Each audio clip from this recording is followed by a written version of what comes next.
Well, hello, and thank you for joining us today. I'm Professor Jester. This is the illustrious author behind Serendipity Sellers. What should your fans call you? Um, I'll answer to about anything, quite frankly. Serendipity Sellers is fine. That's my pen name. My real name is Hannah Tony. That also works. But I'll take any of the above. That's good for me. Well, I always call her Dr. Tony, and she's been my boss now for quite some time. I'll take that too. And today we're here to talk about The Jester's Grin, the first of a trilogy that Dr. Tony has written. And I finished reading it a little while ago, and it was a very, very lovely book. Thank you. The descriptions were more art and poetry than I'm used to in other fantasy novels that I've read. Kudos to you. Thank you. All right. I'll take that. Let's get in and talk about the prologue. This is where you go into some painting the picture of the world that this adventure is going to take place in. Yes, Mithrain. So some of the history that I learned here in the prologue was talking about an ancient systems called the Line. The beacon lines. Beacon line. Yes. Tell us a little more about the beacon line. Okay, so the beacon lines or the beacon systems, it's the way that the different civilizations on this one particular continent of Mithrain, because Mithrain's the world, and this is just one continent. And so it's the way this one section communicates or has historically communicated with each other and shared news, in particular news of danger. And it's how they let each other know across civilizations. So this isn't just like elf to elf or dwarf to dwarf. This is across different peoples that there's danger, that there's something to be protected against. And it's a way that they communicate back and forth and let each other know that they stand, that they're safe with the fires that burn within those beacons. And then they also, through the beacon lines, communicate through Lokar, which is the language of the Telenuth, but we would compare it kind of to the way we would send signals like SOS or something like that, or dot dot dash dash, and they communicate that way via these beacon lines. And so it's this really old communication system that they've used. At the beginning of our book, though, they've started to neglect it. They've started to not really abandon it so much as start to not remember why it exists in the first place.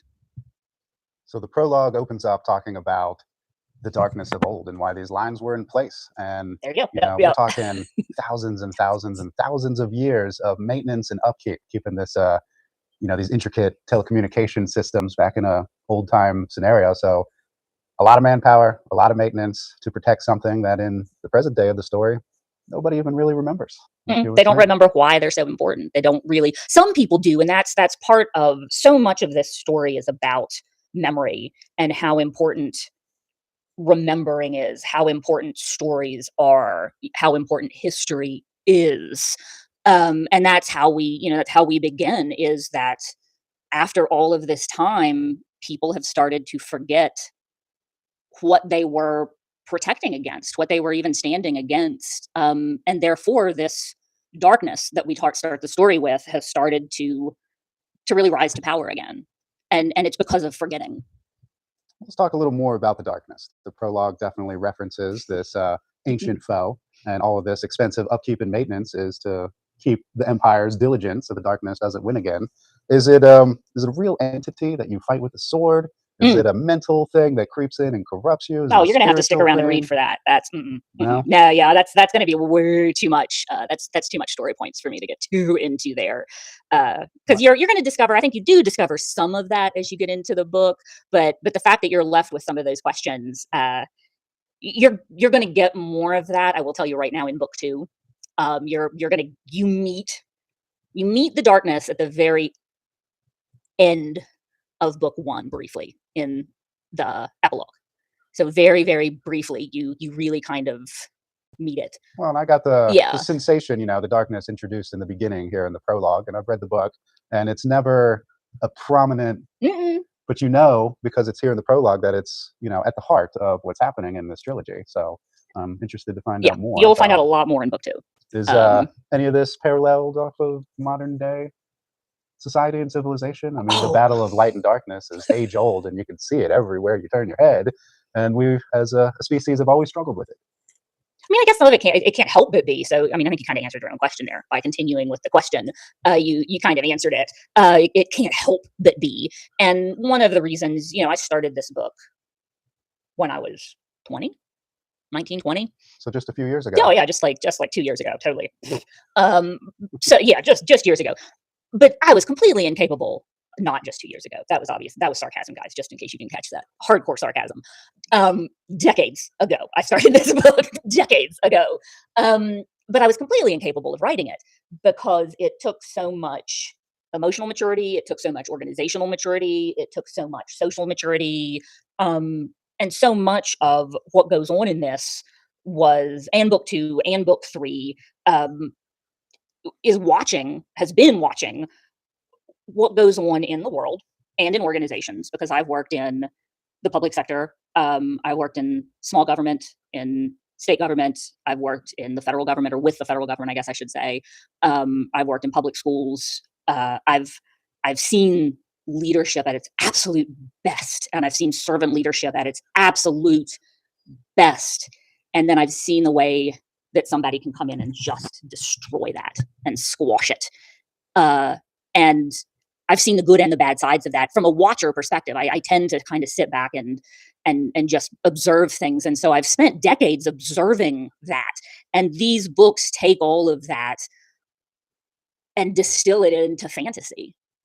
And so yeah, I think it very much does, from a leadership and from a social perspective, very, very much mirror or take what we see socially and in our own organizations. I mean, I taught leadership, I taught organizational structure, I work in that. So it takes all of that and then puts it in a fantasy perspective, and then tries to inject some, I think does more than try, inject some humor and some fun in it too, because I think I'm a fun and funny person, or try to be. I totally Yeah, agree. yeah. And tries to have some laugh out loud moments as well, so that it's not all, hey, this is what leadership looks like. This is, so it's not all that. But it definitely has some of that in it, I think. Long answer. There you go. Well, that does raise a nice point. A lot of authors will start a series and get you hooked on the protagonist characters, and you start off going into the systems in place of this world and how it is controlling and basically narrating how people live.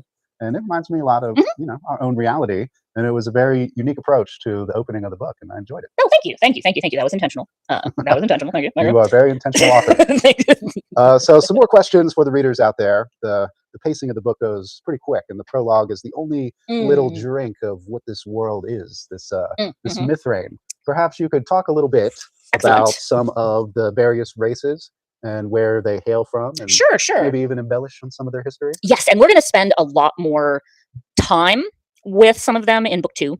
And book three, I keep kind of forgetting, because the books moved around a lot. A lot of what's in book three was in book two originally, and then book two expanded, and so some of what was in book two ended up in book three. That happens. The behind the curtains of being an author. Yeah. So I'm like, I try to think about it. I'm like, wait a second, what book is actually in now?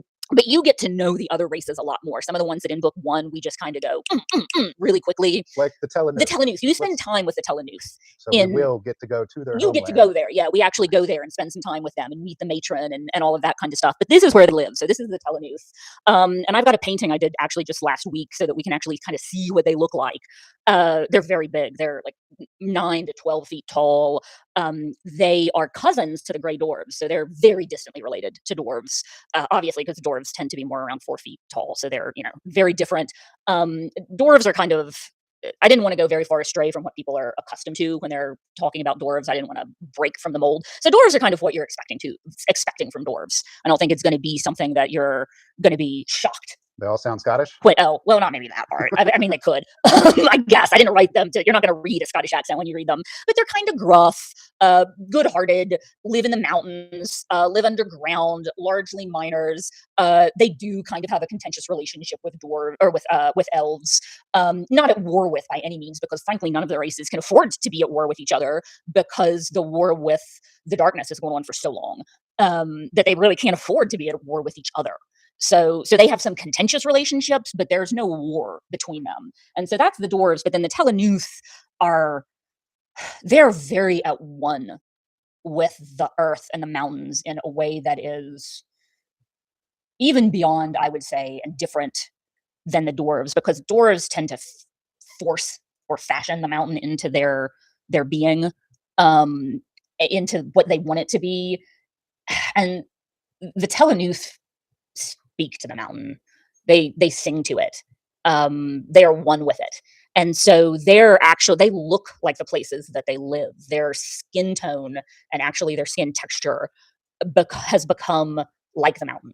So a little druidic, maybe. A little bit, a little kind of, you might even say. And they are the main keepers of the vegan lines. Because they really, and I don't want to get too into, because we get a little bit more into this in the later books, that they're the keepers of the vegan lore and the vegan lines, and that's very important to them and to their history, and they're very connected to it. But their territory is all kind of up and over here. So I see Rockmore. That's Rackmore. That's the capital. Yep, that's capital city of the High Elves. The High Elves. Yeah, that's the High Elves, and that's Joymon's. And the High Elves govern who? Really, the coastline. They govern themselves, and they govern most of what they know of Mithrain, of this continent. Joymon himself really rules Rackmore, Mirastrand, and Valoria. Valoria is right here, but it's very lightly. That's Valen's territory. What if I'm Team Valen? Uh-oh. You're on the wrong side of history, buddy. But that's Valoria, and so really all of that is Joymon's territory. And then there are good relations and farms and whatnot out through here as well. Valoria has everything within here. Mirastrand, Vissel, Allen, then Eversky is where his sister, who you meet at the very end of book 1, that's down here.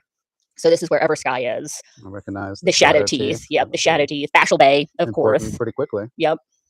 Well, it's a lovely world, and I've been enjoying getting immersed in here. Thanks for a little bit of a background. Absolutely. You end up over here in book 3, so we end up way off this map in book 3. Not to say I like my books with pictures, but a picture is worth 1,000 words. I get it. And this was an epic adventure where they are going places and doing things. And I thought a nice map so that the readers can have a better visual understanding. Sea Serpent's Rest is right there. Not far from Rackmore. Siren's Welcome, right there. So, as you start thinking about stuff like that, as you're reading, the Gate and the Haven are just off the map over here. All important places that we'll be visiting soon in this story. Yep, those are all things you'll see. And then I'll update it with some additional places that get named in book 2. And of course, like I said, book 3 actually takes you off the map. So some other questions I had about kind of the world here. The prologue is our only peek into the history of Mithrain. This is a high fantasy novel. What's up with magic? Can you enlighten me? I'm a dungeon master, so I love me some magic. What's up with magic? Yeah, tell me if there's magic in this world. There is. There is magic. There is magic. There is magic. But I wanted it to have some real constraints, because I didn't want people to just kind of willy-nilly be able to whip out magic. Like, I wanted there to be some real cost to magic. Mm-hmm. So I didn't want you to just be able to whip out a fireball, and just be like, I'm going to fireball that guy. I wanted It's a good way to win. Yeah, I wanted there to be some real cost. Like, if you're going to whip out fireball, you're going to have to think about it real hard, because that was going to hurt somehow. Can you elaborate any more on the cost of magic, or is that something we're going to have to? You're going to have to find out a little bit more, yeah. But there is a cost to magic in this world. It does not. You don't just do a spell or do magic and have it. You just almost like there's a hidden court system weighing your every move, and when you use magic, they will pass a verdict on what that's going to cost you. I wouldn't put it that way, but it costs something to use magic. There are some fixed rules. Yeah, it's going to cost you. You're not just going to do magic and just do it and have it not cost anything. Well, you did magic on this book, and it hasn't cost you anything yet. Have you any other comments to talk about here in the prologue and the? It cost me hours of my life. Okay. Wonderful hours of my life, but it definitely, that is true. many, many hours, but it was well worth it. Any other thing you'd like to talk about on the prologue and the painting the picture of the world to help get us? We touched on the darkness, which obviously is going to be an overarching. Well, the light's very important too. If the darkness is important, the light is important as well. But we won't get to. I think we talk probably more about the light in book 2 than in book 1. We introduced the darkness in book 1, but light that remembers and grows, and dark that does not. Yep. There you go. So that is a huge theme of this: is that light remembers and grows, and the dark does not. It consumes and destroys. So, but no, other than I think we covered it pretty well. It is an old world, and I think you made a really great observation that when you step into this story, you have to be prepared that you are stepping into something that's moving.